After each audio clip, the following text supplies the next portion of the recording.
had not recommended this particular charter.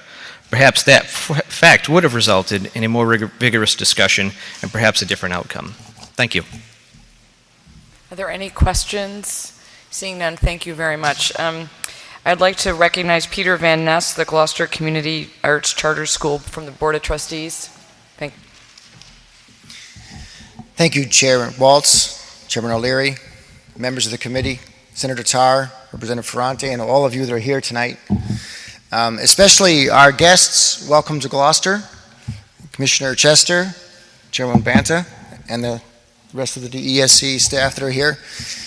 I think it's very important that we have this process to clear up any confusion or any questions that may arise, and I've talked to many people who support our efforts, and I would like to ask if anybody is planning to speak in favor that they keep their remarks to the process, which is what you are talking about today. I have only one thing to say about the process, which is maybe to think a little bit about the overall process. I know you're involved in a very particular part of it. But just for a second, and I'll keep this very brief, if I understand what Dr. Chester mentioned when he said that the Charter School Act was part of the 93 Ed reform, it was to allow for a small group of people to bring some innovation to a district through a process that would be different from the process that was going on within the district at the time. And that whole idea, the whole concept, was to allow for exactly what happened here. That is what we are. We are a relatively small group of parents and concerned citizens and business people and progressive educators and those in the arts. And we came together recognizing this process was given to us by the state to create some innovation that would benefit everyone and all students in the city of Gloucester, and that is what we attempted to do.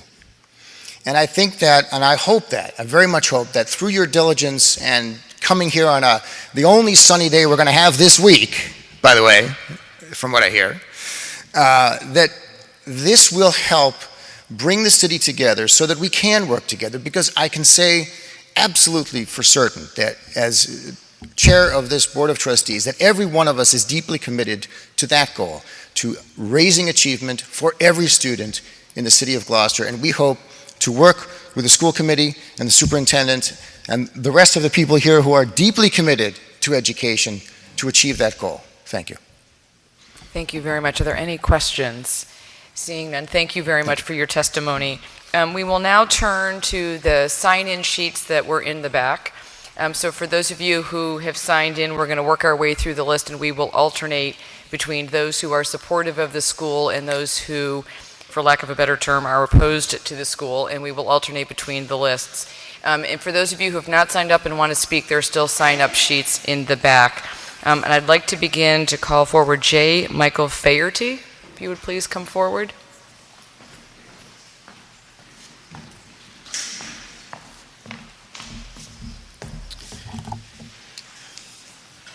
Thank you for this opportunity, but let me correct you. You said you were going to have the proponents first and the opponents. Put me on the opponent side, please.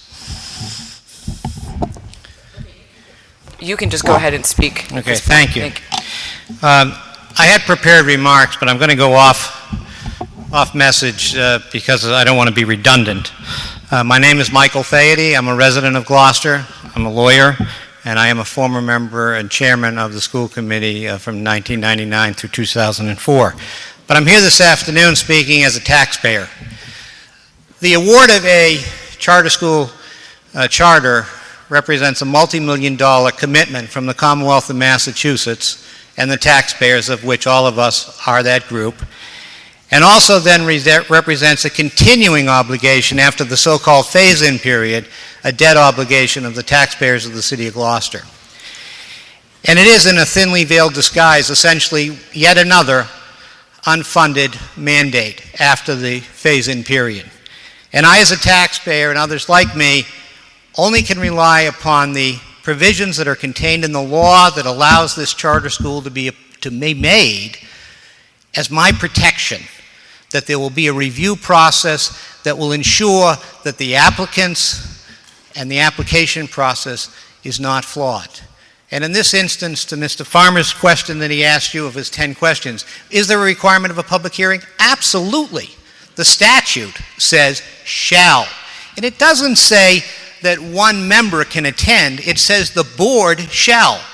In all other instances that I'm familiar with, when it says the board, that means it has to be a board that is organized, has attended, and has the power to act. Usually that requires a quorum. This Board of Education, in adopting its own regulations, has put such a minimal requirement on themselves that at least one member shall go. That, to me, I say to you, is an abridgment. It's a violation of their own responsibility, and it is not contained in the statutory authority, and it's not contained in the regulatory authority, that they can minimize the public participation to have to hear the public to require only one person to go. So I challenge the whole process that says one is enough. But in this instance, one wasn't even enough to get there. I appreciate what the chairman of the board says when she says, this is one of the most important processes that we engage in on an ongoing basis. Well, if it's so darn important, how come you can't muster anybody to go to a meeting? We have 9 people appointed by the governor, another person serving by virtue of their position, and the commissioner, and not one can come to Gloucester. And my protection is that that issue will be heard in my town, or at least close to my town. And the statute says they shall hold a public hearing and listen to the school committee from the town in which the charter school is to be located. Do you really expect that if a hearing is held in Sturbridge or Pittsfield, there will be people from Gloucester attending? The hearing that was scheduled was here in Gloucester on December 11th. Moreover, I've learned in my long experience in dealing with the law that it isn't the act itself that creates the problem. It's the justification, the rationale, and shall I dare say the cover-up afterwards that really creates the problem. And in this instance we heard, well, 2 out of 3 ain't bad. And I say to you, the one that was in Gloucester is the one that affected me and affects my tax dollar and my process. There is no excuse for them not having held that hearing. There is no rationale or precedent for them to waive that requirement.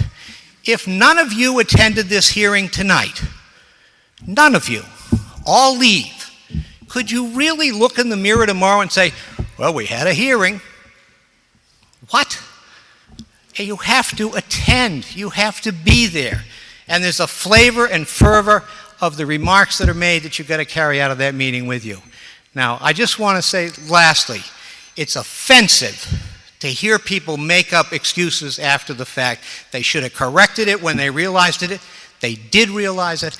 And quite frankly, as a taxpayer in an administration that we have in this state that prides itself on transparency, this particular process is what I call peculiarly opaque. Thank you. Thank you. Excuse me.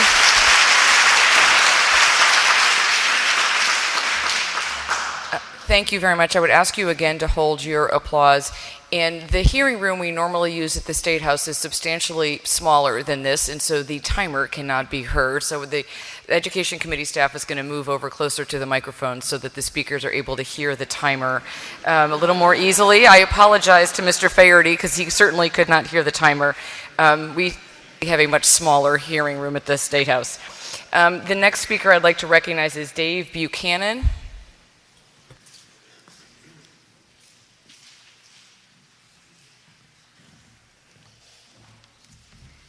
Good afternoon. Thank you for coming tonight. And I'm going to keep my remarks especially short since the obvious intent of your focus of your committee hearing tonight is about the process by which the school was approved. And given that you've chosen not to focus on the issue about my employment at the Department of Education, and Commissioner Chester addressed that to some degree already, I would like to just submit the disclosure forms that I've completed and submitted to the Ethics Commission so that you'll have those for your reference. Thank you. Thank you very much.